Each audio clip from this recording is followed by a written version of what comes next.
Você sabe o que é dízimo? E para que serve? E Jacó fez um voto, dizendo: se Deus for comigo, e me guardar nesta viagem que faço, e me der pão para comer, e vestes para vestir, e eu em paz tornar a casa de meu pai, o Senhor me será por Deus. E esta pedra que tenho posto por coluna será a casa de Deus, e de tudo quanto me deres, certamente te darei o dízimo. Gênesis 28, 20 a 22. O primeiro ponto é que Jacó firmou um pacto com a casa de Deus. E que se o Senhor Deus cuidasse nada faltasse a Jacó. Então Jacó serviria a Deus e daria dízimo de tudo o que Deus desse. Jacó não estava barganhando com Deus. O que Jacó fez foi firmar uma aliança de obediência. O dízimo é para a sustentação da casa de Deus. O ato de entregar o dízimo é um gesto de obediência pela fidelidade de Deus para com seu servo. Repare que eu disse fidelidade para com seu servo, e não fidelidade para com o homem. O dízimo brotou do coração de Jacó porque ele faria uma grande jornada. Uma jornada cheia de incertezas e dúvidas. Ao fazer esse voto, foi Jacó quem disse: se me deres alimento, vestes para vestir. Não era uma barganha. Era um gesto de obediência. E se Deus o abençoasse, ele, o Senhor, seria por Deus de Jacó. Em nenhum momento do texto bíblico Deus disse: Jacó, se me deres o dízimo eu te abençoarei. Foi Jacó quem disse: de tudo o que me deres, te darei o dízimo, para a sustentação da sua casa, da sua obra. E Jacó fez um voto, dizendo: se Deus for comigo, e me guardar nesta viagem que faço. Gênesis 28, 20. Jacó teve um vislumbre em seu coração que se ele fosse fiel a Deus e obedecesse a Deus, viveria uma experiência. A religião distorce o relacionamento de Jacó com Deus. Muitas foram as dificuldades de Jacó.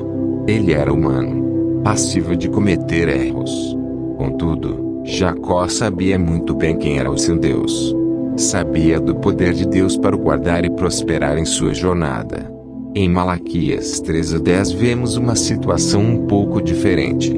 O contexto é exatamente o mesmo. Só que desta vez, é o próprio Deus quem diz que vai abençoar a obediência e a fidelidade. Trazei todos os dízimos à casa do tesouro, para que haja mantimento na minha casa, e depois fazei prova de mim nisto, diz o Senhor dos Exércitos, se eu não vos abrir as janelas do céu, e não derramar sobre vós uma bênção tal até que não haja lugar suficiente para recolherdes. E por causa de vós repreenderei o devorador, e ele não destruirá os frutos da vossa terra, e a vossa vide no campo não será estéril, diz o Senhor dos Exércitos. Malaquias 3:10, 11. Sabe quando você recebe seu pagamento e o dinheiro parece não dar para nada? Não consegue pagar suas contas. Não consegue sair das dívidas. E por causa de vós repreenderei o devorador. Se ele, o Senhor Deus, está dizendo que vai repreender o devorador, é porque existe um devorador. E seu único objetivo é devorar todo o seu rendimento, sua vida econômica e financeira, fazendo-o sempre viver preocupado com as contas. O dízimo transcende o entendimento racional. Você pode argumentar dizendo que existem muitas pessoas ricas que não dão dízimo e nem têm vida com Deus e nada lhes falta. Essa é uma conclusão racional e nenhum argumento racional sobre o significado invisível do dízimo pode ser levado em consideração. Pois a falsa ilusão de riqueza financeira não é parâmetro para salvar a alma humana. Por mais dinheiro que essa pessoa tenha. Pois o diabo concede recursos limitados para os que não temem e nem servem a Deus. Ele, o diabo, faz isso para seus próprios fins. Não pense que o dízimo cobrirá sua condição de pecado porque ele não pôde fazer isso.